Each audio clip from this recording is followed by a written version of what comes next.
Oke, Assalamualaikum warahmatullahi wabarakatuh. Sebelumnya, perkenalkan nama saya Raffi Mansa, BP 18110030 dari kelas pemrograman web 5 SIA. Jadi pada kesempatan kali ini saya akan membuat sebuah database, di mana pada database ini akan membuat data mahasiswa yang mana ada nama, BP, setelah itu email, jurusan, dan juga ID-nya gitu. Nah, jadi untuk membuat database ini saya menggunakan aplikasi yang namanya ExamPP. Sebelum kita membuatnya, kita harus aktifkan dulu yang bagian MySQL. Ini untuk membuat database-nya dan juga Apache. Apache ini sebenarnya nggak perlu ya. Karena Apache ini untuk menghubungkan antara server MySQL-nya dengan webnya, gitu, dengan browser. Perlu sih, perlu ya. Aktifkan saja. Kita klik admin untuk membuat database-nya. Kita tunggu dulu, lagi loading. Yang pertama, ini sudah kebuka. Nah, kita buat dulu. Kita buat database-nya dengan perintah create database. Nama database-nya itu apa? Mahasiswa. Mahasiswa, jangan lupa titik koma. Kita kirim. Oke, sudah terkirim gitu. Selanjutnya kita lihat apakah database kita ini sudah ada apa belum. Caranya itu show databases. Untuk melihatnya pakai databases ya. Kita lihat, kita cari database kita tadi apakah udah ada apa belum. Kita cari mahasiswa nih, kebetulan udah ada. Berarti kita berhasil ya memasukkan database-nya. Selanjutnya kita buat tabelnya. Kita buat tabel. Tapi sebelum itu kita buka dulu database kita tadi. Kita buka dulu tabel database mahasiswa. Selanjutnya baru kita buat tabelnya. Create tabel. Selanjutnya nama tabelnya itu apa? Kita bikin data mahasiswa. Nah, pada tabel ini kita harus mengikut sertakan struktur dari tabelnya gitu. Jadi strukturnya itu yang pertama ada ID. ID saya kasih tipe datanya integer. Selanjutnya saya akan menjadikannya sebagai primary key. Selanjutnya saya buat dia menjadi auto increment. Kenapa saya bikin auto increment? Nanti kalau misalkan kita mau menambah data mahasiswa lagi, kita nggak perlu mengubah yang ID-nya ini. Kita nggak perlu menambahkan secara manual. Karena ID-nya akan ditambahkan secara otomatis oleh MySQL-nya nanti ya. Setelah ID kita perlu namanya. Nama. Habis itu tipe datanya apa? Varchar ya. Varchar. Panjang datanya 100, koma. Kita butuh BP. Nomor BP lah ya. Nomor BP. Tipe datanya varchar juga. Varchar. Panjangnya 30, koma. Setelah nomor BP kita perlu email.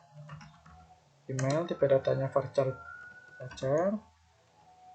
Panjang datanya kita bikin 100. Dari panjang datanya itu data yang diizinkan ya, jumlah karakter yang diizinkan pada elemennya ini.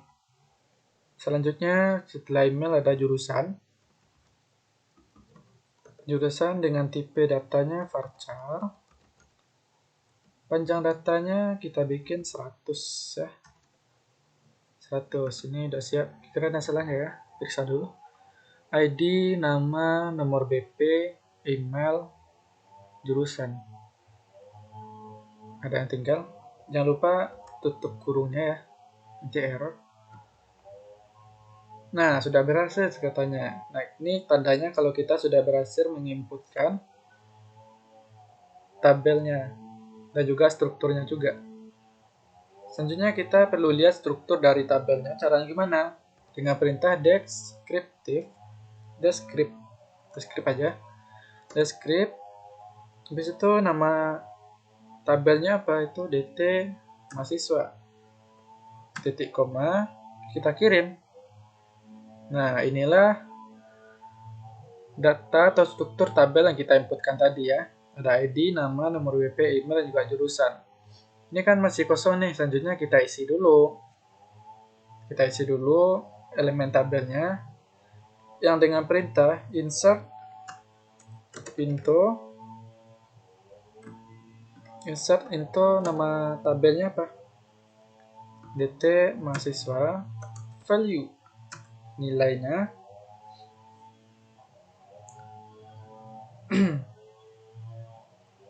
kita buat di sini ID-nya kita kosongan aja ya, karena nanti akan diisi otomatis oleh MySQL. Pertama saya akan bikin nama saya itu Rian Firmansyah dengan BP 18.11.0030. Selanjutnya email Rian, kita bikin aja Rian gmail.com kutip koma. Selanjutnya jurusan lagi ya, jurusan sistem informasi itu kita tutup kurung. Jadi di sini saya akan menginputkan datanya itu kira-kira 5 orang. Jadi kita copy saja yang ini supaya nggak ribet-ribet mengetiknya kena lama. Kita bikin di sini enter, kita copy sebanyak 5 kali. 3, 4, 5. Ini udah. Selanjutnya datanya ini kan kita rubah. Ini kita bikin Rani Putri dengan BP-nya 31. Alamat emailnya Rani. Jurusannya sistem informatika. Selanjutnya sini kita bikin Doni Putra dengan BP 32. Alamat emailnya doni@gmail.com. Jurusannya biologi, kita bikin ya biologi. Selanjutnya ini ada Rini Maharani dengan BP-nya 33. Alamat emailnya rini@gmail.com. Jurusannya itu sistem informatika, kita bikin ya sistem informatika. Udah. Yang terakhir kita rubah menjadi di sini Roni Susanto lah ya.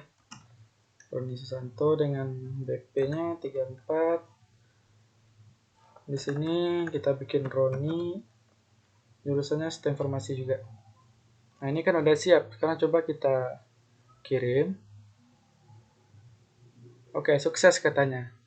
Ini kan datanya sudah terkirim. Sekarang kita lihat dulu apakah benar terkirim atau enggak gitu. Dengan perintah select bintang from nama database-nya data mahasiswa.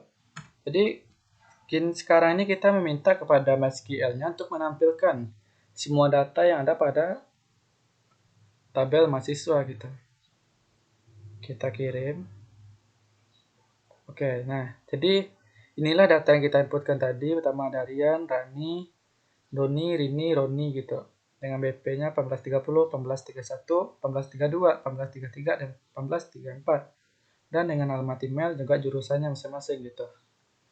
Nah, ini kan sudah nih. Kalau misalkan kita mau lihat tentang nama dan juga BP-nya aja gimana gitu. Caranya itu select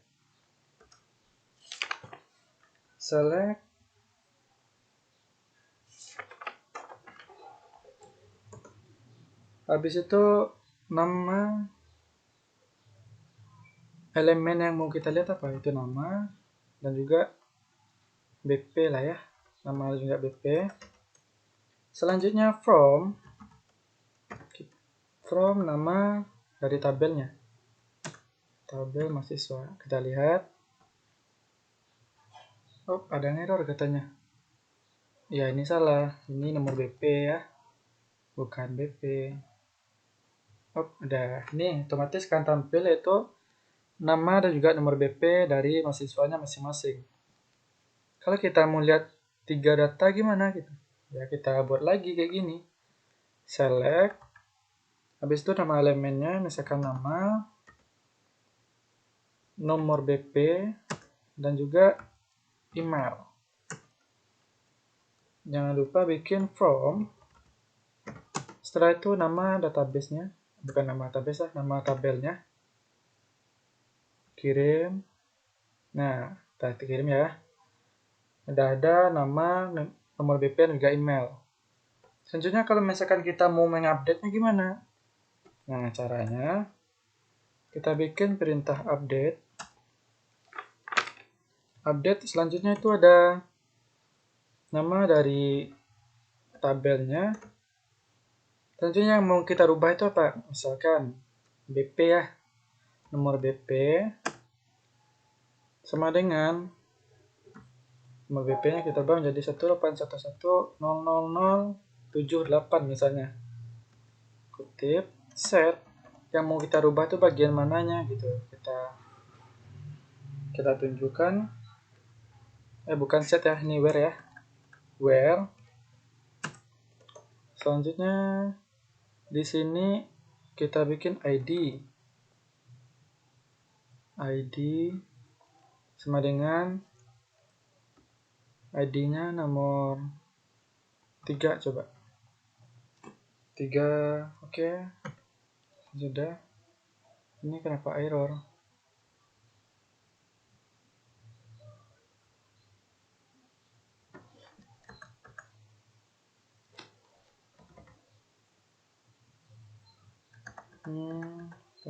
Jadi data mahasiswa. Oh, ini set ya. Ada yang tinggal. Set data itu 0199 lah. Oke, kita lihat apakah berubah apa belum. Nah, sudah berhasil katanya. Sekarang kita lihat. Kita lihat semua data dari tabelnya. DT from data mahasiswa. Kita lihat, kirim. Sip, sudah berubah gitu. Tadi kita rubah kan nomor BP dari si Doni dengan ID-nya nomor 3. Jadi yang dirubahnya itu ini. Yang lainnya enggak gitu. Selanjutnya kalau misalkan kita update lagi yang gimana gitu. Kita update yang BP dari Rini. Atau enggak nama lah. Nama dari Rini-nya kita rubah. Dengan perintah update. Selanjutnya nama database-nya, bukan nama database, nama tabel. Set, yang mau kita rubah itu yang mana gitu. Yang mau kita rubah adalah nama. Nama kita rubah menjadi Geni Putri. Jangan lupa kasih kutip ya. Nanti error. Kutip selanjutnya kita mau merubahnya tuh dengan alamat apa gitu, dengan ID-nya yang mana supaya nggak berubah semua. Itu where ID tadi nomor 4 ya, yang Rani. Nomor 4. Kita lihat apakah berubah atau enggak. Ada yang salah katanya. Nama, oh iya salah. Ini enggak sama dengan. Set, berubah ya. Sekarang kita lihat hasilnya. Select from data mahasiswa. Kita kirim. Sip, berubah. Nama dari Rani menjadi Geni dengan BP 18110033. Selanjutnya kalau kita menghapus datanya gimana? Menghapus datanya yaitu dengan perintah delete delete, kita cari yang kita rubah itu yang mana. Misalkan kita merubah elemen dari from, nama tabelnya, kata mahasiswa, where, kita meraju ke ID-nya ya. ID, misalnya kan kita rubah yang nomor berapa? Misal ID yang nomor 5, kita rubah ya. Nah, titik, koma, kita rubah. Apakah bisa atau enggak? Anda yakin menjalankan delete from? Yakin, oke gitu. Nah, ini kan sudah berhasil terhapus. Kita lihat apakah benar-benar terhapus atau enggak. Delete from. Habis itu nama database-nya, bukan nama tabelnya ya. Tabel. Kita kirim, kita lihat nomor 5. Nah, otomatis nomor 5-nya sudah terhapus karena tadi kita menghapusnya. Gitu. Selanjutnya kalau kita mau menghapus tabelnya gimana? Aduh, kita capek-capek bikin ya.